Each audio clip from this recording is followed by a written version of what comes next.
So diving right in. The way we do this is it's a podcast plus video. So it'll go out in a few weeks, and it'll be 2 episodes. We'll take about an hour here. We'll run all the way through after the fact. We'll edit those. The YouTube will be out on YouTube, and then we'll have some extra there. We'll have a little bit before the show, and then there will be after the show. We'll have like a little bit of a bonus period where we'll ask you, parting thought or something along those lines, or a challenge that you have for our listener related to some of what we've discussed. Other than that, we try to keep it very organic. I'll introduce myself. Michael will introduce himself. I'll have you introduce yourself, and we will dive right into it from there. 1 second, as I need to bring up. And just a quick sound check while he's doing that, Samuel. Can you say something real quick? You repeat that for me? Yeah, that's good. Just want to make sure that the audio. Okay. Yep. Yeah. Are we good? Okay. Yeah, we're good. I'm fine. Again, nice to meet you, Remens. Good morning again. Yeah. Nice to meet you. 1 second. I'm kind of the sound guy. I do all the editing and all that as well as the podcast. Okay. So I always try to do that check. Saves me a little bit of time on the end. You are the technical guy inside the technical call about technical stuff.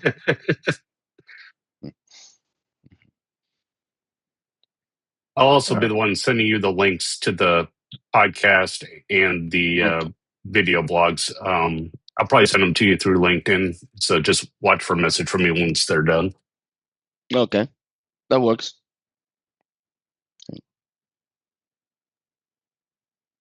You picking up any background noise, Michael? No. How about I put my headphones in, so hopefully you're not picking any up from me. Nope. I just want to make sure. This thing tends to be really, really good. Just wanted to check into that. So, all right. Let us get to it. 3, 2, 1. Well, hello and welcome back. We are actually into a new season. Yes, finally. It feels like forever, actually since last year. But we are sadly into a new season. And we have another guest. We're going to continue looking forward. It's related a little bit to AI, but this time around, we're looking at where AI reality comes up and where it exposes the cracks that are out there. There are no cracks here other than the ones on our aging faces at the Develpreneur, also Building Better Developers podcast. I am Rob Broadhead, one of the founders of Developreneur, also the founder of RB Consulting, where we help you get clarity. Whatever your organization is trying to step into, whether it's an AI, it's a digital transformation, it's some sort of migration, it's some sort of upgrade, there's usually a lot of money and a lot of time that goes into that and is invested, and we're going to help you ensure that you are successful in your project. Good thing and bad thing. Beach life is itself very much a good and a bad thing. When you're very close, it is awesome that you can just like stroll down the street. I think everybody that's living in a beach kind of area knows what it's like. As you wander down to the beach, you hang out, you get to enjoy some sun. The bad side of that is it's really hard to focus sometimes. You're like, you know what? I'm going to cut my day short, or I'm going to like take a big break in the middle. And so I guess it goes back to the good thing. If you are your own boss and you're able to sort of work your own schedule around, it works great. So you can work in those nighttime hours where the beach is just not nearly as impressive as it is in the sunny middle of the day. The sunshine in all of our lives. Michael can go ahead and introduce himself next. Hey everyone, my name is Michael Malash. I'm one of the co-founders of Building Better Developers, also known as Develpreneur. I'm also the founder of Envision QA, where we fix broken systems and replace the guesswork with tested, dependable solutions built around your business. We do that through assessing your business, figuring out your workflows, and help you make sure that the software is working for you. You're not working for the software. Good thing, bad thing. Good thing, construction is done for a while. It's quiet. We're back to a nice piece of quiet. I can hear the birds chirp again instead of hammering and sawing going and banging going on. Bad thing, it has been extremely hot and very wet, rainy. So I've not been able to enjoy all the new work that has been done on my house yet. And as I alluded to beforehand, we do have a guest today. Samuel, go ahead and introduce yourself. Good morning, good evening, depending the hour they are seeing the podcast. My name is Samuel Otero. You will be spelling that Otero. I'm a software solution specialist for Deloitte US. That's gonna be one of those big fours that you hear all day long. One of the biggest consulting companies, supposed to be the biggest consulting company on the planet right now. And I have been doing this for 14 years, almost 14 years. I started my career working for the press. Actually, if we go back a little bit, I started my career actually with an internship at Microsoft when I was very, very young. I was around 19, 20 years old. That was like that experience humbled me at the time because you know when you are in college you think you know everything. I was very good in university, and I arrived to the industry almost too early, and that experience humbled me a little bit. Then I knew that I actually didn't know anything when I arrived there.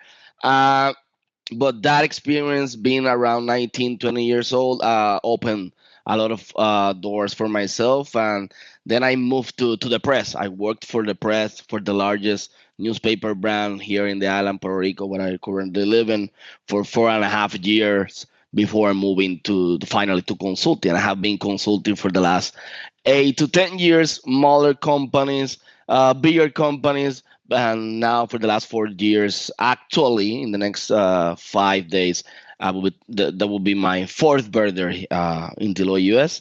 I work remotely in a lot of projects, the majority of the time government projects, federal, local projects. But right now I'm working with commercial. And my current client is one of the largest, the second largest seed producer in the world. And right now we are building stuff for them. And that's me. Aside of that, I just like to gaming and take care of my daughter. That's all my life. So That is perfect. There is nothing wrong with any of that. I think that's living the dream in a lot of cases. So let's dive into. I want to actually go into a little bit of the personal side there because it's very interesting to me where you talk about how Microsoft humbled you. You walked into something, and we've all been there where we were young and we knew everything, and we walk in and we realize what we don't.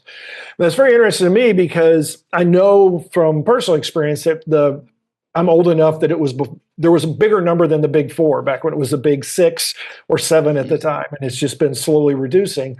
But one of the things that was a hallmark of that, and I think still is the confidence that you exude. Is that's part of what they bring into you, is that you are like if you're D&T, then you have there's an aura, I guess, that you have. It's sort of like having a degree or a diploma or something like that. It's like, oh, this is somebody that knows their stuff and has got it all together, and we're paying them the big bucks because they're worth it. Now, how is that humility either balanced or helped you as you've grown into more of these consulting roles, and particularly in large projects like that? When you say humility, I think that step in Microsoft was so important that my career will not be the same without that one. And I'm not even speaking about the doors it opened. I'm a guy that I'm very hard on myself. But also I'm very proud of what I do and my craft and stuff. And also I read a lot. I mean, I will do this even if you don't pay me. So that makes me maybe put me in position when I was very young to be on the success. But when I arrived there, I mean, one of my, I don't know if he has opportunity to see this. I will try to contact him. But one of my mentors at the time, sorry, his name was Rodrigo Concha. He was one of the guys that wrote Silverlight back in the day from Microsoft. He's a guy, he lives in Mexico. And, I was 20 years old. This was supposed to be my mentor. What are you talking about? This guy knew everything. Or that's what I thought at the time. So I looked him up and slowly started to realize I didn't know absolutely nothing. And to make things worse, to enter this program, this was a work within the government and the private sector. So the work, what they were working for function like this. So the government will tell private companies, okay, I will pay your students minimum wage, but I will pay the students, and you take them up. You have a certain experience. You can kind of put them in real projects to have real impact. You don't need to pay them, but the government will pay them a little bit salary. They are just students, but after they are done, you must ensure that at the very least 75% of those students have a job in the industry. It doesn't matter if it's in Microsoft or other, company that's friendly for years. That was the, a little something the government has with the private sector at the time. But one of the things that you are supposed to be accomplished among the rules is that you needed to be in your last year of college. However, I was recommended being only at my second year of college. So not only I was in Microsoft, I was competing with students that are about to graduate when I was basically a child. And these were the best students from the best college that we have here in the island. So that definitely shaped the next 10 years because it brings me back to earth. And even now, after all the years, what I feel sometimes still that I know a lot, I will definitely go back to those days to realize that, hey, there is always new, something new that you will learn anyway. And when you finally think that you actually know a lot, then everything changes, technology moves, and you need to start all over again. So yeah, that experience definitely shaped me, and not only for the doors it opened, but it shapes the rest of my career in terms of how I see opportunities moving forward from that back then. Yeah. It's a wonderful story. I can relate to that. I had an experience like that first, actually second real job, coding job out of college. Got in a situation like that, and I thought I knew what I was doing, and very quickly was put in my place because it's like I made a mistake, Yeah. didn't have the experience to handle it, and the business unfortunately didn't help me. Like I got thrown under the bus, but that experience shaped my career. Like it made me more cautious. Absolutely. It changes how you perceive things going forward. So I'm going to ask you a different side of this because I know how that affected my career over time and how my growth worked. Where you're at today, I'm assuming given you've been doing this longer, you have had to mentor people or work with people under you. How has that experience changed the way you interact with training people under you, working with people as your career has progressed over the years? That's an interesting question because I'm a bit of a different guy, maybe in that perspective that I love students. That's also other thing that I will do, like helping or tutoring people, even if nobody's paying me. I was a tutor back in the day when I was in college, and I really like a lot working with very young or younger people that are starting their career because I can see myself through their eyes. I can see, when a meeting is going on and we have students, doing an internship and they are quiet. I know, and I'm sorry if our client or somebody's watching, but I know they know nothing what we're talking about. They don't understand nothing. I know because I was there. And I also know they are more brilliant that they even know about. It's just that it takes a little bit of a while. This transition of the imposter syndrome, for example, I had this one so much that I tried to join the military. And just because of technicism, I was not able to do that. And if I were able to do that, we would not be talking today because I was going to be part of the army because I had, in my second year at the press, something happened that, my imposter syndrome was so much that it was like, hey, I'm not able, I was coming from Microsoft. Then I just arrived to the press. So everybody was talking about this new guy, this very young guy, he's doing great. But then all of a sudden, encountered myself in a situation where I was forced to prove it finally in the real world. And that scared me. So I was like 22 years old. So I actually walked to the military, and I spoke with them. Something that happened, about the traveling, and I was still in college when I joined the industry. I just decided, to try myself once more. So now being in this position, having all those stories behind me is definitely very helpful when I'm speaking about a student, because there's nothing, I feel at the very least, there's no fear he had that I didn't have. And that definitely helps me to work with students, to speak with students, to connect with students. And I also visit my university from now and then, and just give speeches and stuff. So definitely my position right now allowed me to work with all these people. Definitely. And it's interesting that you talk about imposter syndrome. We've talked about that on this show a lot, and we all go through that, right? I mean, there's always at some point of growth within your career where you're at that point of the unknown. It's like, is this really where I want to go?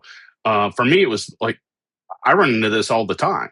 But for me, it was really bad back in college because then they weren't teaching computer science. They were teaching computer engineering. So it was more focused on circuit boards and chips. And I was like, yeah. And it's like, that's not really what I want. I grew up writing software. Like it really wasn't a thing yet in the colleges. And then my second year of college, another university started a computer science program. So I switched there and started getting into that. And it's like, okay, now this is more what I want to do. But years later, as like you said, technology changes, it's hard to keep up, especially in the day of AI. Things are moving so fast that how are you handling these changes without feeling that imposter syndrome? How are you keeping your teams in check as things are changing? I mean, you've been through this, but I'm sure you still run into these kind of situations where you're not quite sure that you're still there.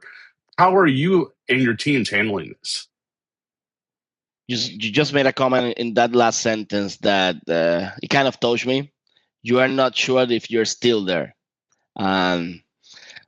That's a powerful comment. I overtrust my skills these days a little bit, but definitely sometimes it comes some days, especially since all the AI started, because I'm a very competitive guy. So I want to know everything. I need to be in position to help other people, especially junior developers, junior engineers, mid-level consultants, etc. And you try to keep the same level. And when you start to grow, I'm a single parent, for example. I take care of my daughter alone.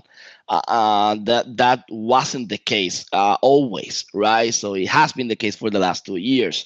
So it definitely, when new responsibility starts to show up, then all of a sudden I'm not the same guy that, I was just programming and learning, 12, 14 hours a day. I didn't know how to do anything more. I didn't know how to be I tried to be the best parent ever, but being the parent every single day, 24 hours, I didn't know how to do that maybe, or I could do that better. So I needed to take some hours away of those that I dedicated to study to actually learn, everything from school, from taking my daughter to here, to there, to, and sometimes you wonder, then you just, a year passed, just 1 year. We're not talking about 5 or 6 years. A year passed, and you look behind and you say, how I will learn everything that has happened in the last year.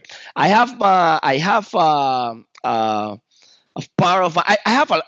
many tricks around me that helps me to learn without even trying. One of them is having Visual Studio Magazine as the page when you open a new tab or whatever. The default background page of my browser is the Visual Studio Magazine, right? And without even trying, it just come up and I learn about something new.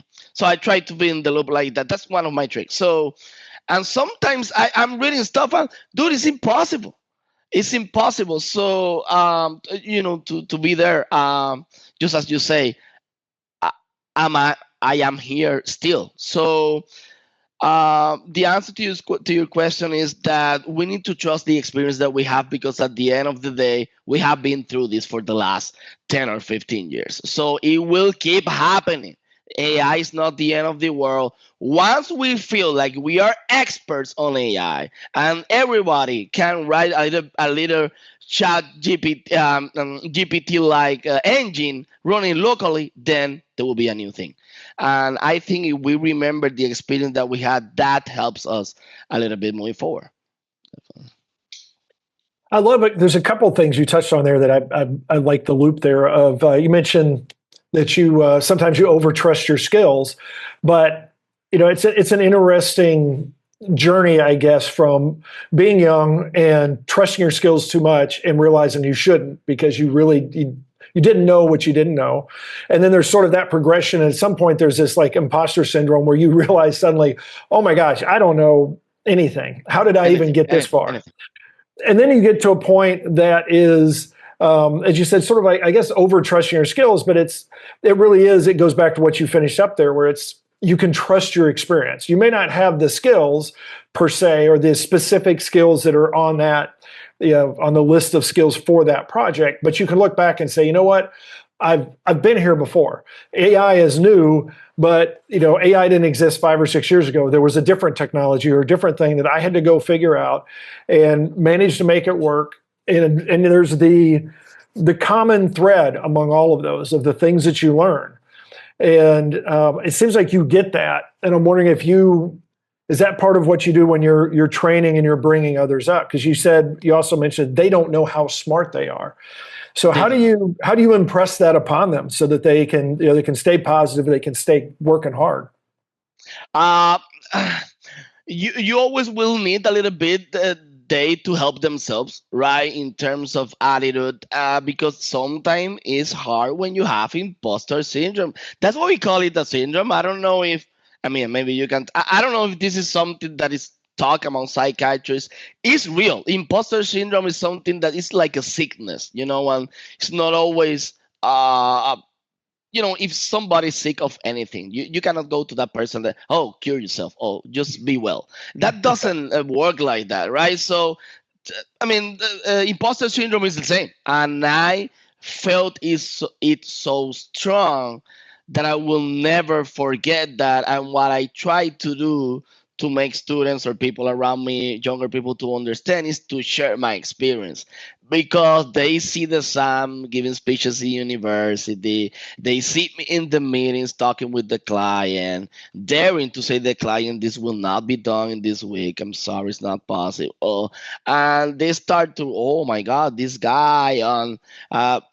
And then because they have this experience, with me in the meetings and stuff, they think what I thought about this mentor that I had at the time is that's like a God person. That dude, I will never reach though. Like how that guy can write, like that's impossible. But right now, that guy, I'm sure is still very good, but it doesn't surprise me no more, because I'm sure he has imposter syndrome once, at the very least, in his career. I'm sure a lot of, Silverlight. He wrote Silverlight. He was kind of famous because he wrote Silverlight. What is Silverlight nowadays? That doesn't even exist. We don't care about that. And new developers doesn't even know that Silverlight maybe even existed, right? So he encountered himself with the reality that something that you wrote to make you, have a big name in the industry, nobody cares about it anymore. Now you need to learn something new. We are back to square one. So because I had this experience and it actually felt like a sickness, what I do is I go to the students and I just talk to them. I am like, hey, have you thought about joining the military? And they are like, what are you talking about? Why are you asking me this? And I'm like, well, I thought about joining the military. I literally walked through an office. And if it wasn't because my daughter was about to be born 16 years ago, maybe I'm not a developer today. So if you haven't thought about joining the military, and I mean, and my brother, my small, my little brother is part of the military. I'm not trying to say it right like that, but I actually studied my whole career, and then all of a sudden I was thinking to change it. If they are not thinking about that, the imposter syndrome is not stronger at the very least, as I had. So, and other thing is that, and maybe I can be even wrong about this, but I feel that I have some knack to know a diamond, that is rough still because they are very young. I kind of I can know when I hear about, some guy, 20, 21, 22 years old speaking about anything. This guy is good. This guy is very good. Actually, before I joined, this is a little story. Before I joined Deloitte, I was part of another consulting company, smaller consulting company here in the island, right? And when I was about to move, I have this, I have a very very good relationship with the CEO and the owners. And I just went to the office. I wanted to say thank you and all that stuff. I told you there is. I told one of them, hey, there is this guy that is called blah blah blah. He's very young. He doesn't know he's a superstar. He doesn't know it yet. I know how much he's making. He doesn't have LinkedIn, up to date and stuff. He just graduated from college. I know how much he's making. Once he realizes how good he is, you will lose him. So I just went straight to the CEO and told him that. And we are talking about very small company, local company, very good company. They have been, around one of the best experience of my career in terms of culture. That is very, very important. I had there, but still, small. I went to them. I told him that this was again small company, right? So I told them that I moved, and after maybe 2 months maximum, this guy moved. He just graduated. He worked for this small company, and after 2 months that I said that, he's working out on Indeed.com, and he's just maybe still nowadays he's just 25 or something. He was like 19 at the time. So, and did that guy did something really really impressive that changed the software development experience of the entire company? No. But that guy was a genius, and he know a lot more than I knew back in the day when I was on his age. So what I do is I compare myself, which I was very, very competitive. I want to know it all because I had a promise. I had a promise that I did to myself to do that. That's another story. And even me being in that position, if you are the same age, and I thought I was good, and you are better, then that's something that I used to say, hey, this guy, he doesn't know he's brilliant. So I will go to the schedule one-on-one, the speak. And that is where we're going to pause.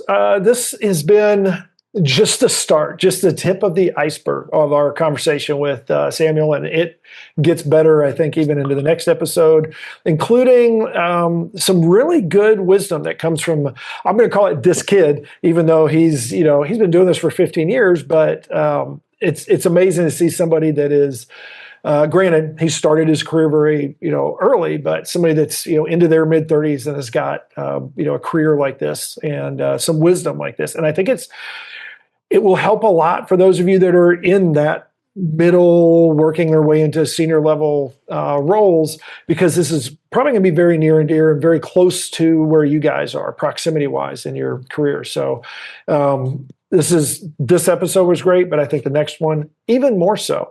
So come on back, join us as we continue, plowing our way into this next season. And yes, we're going to talk about where AI reveals the cracks. Thank you so much for hanging out with us. Have yourself a great day, a great week, and we will talk to you next time.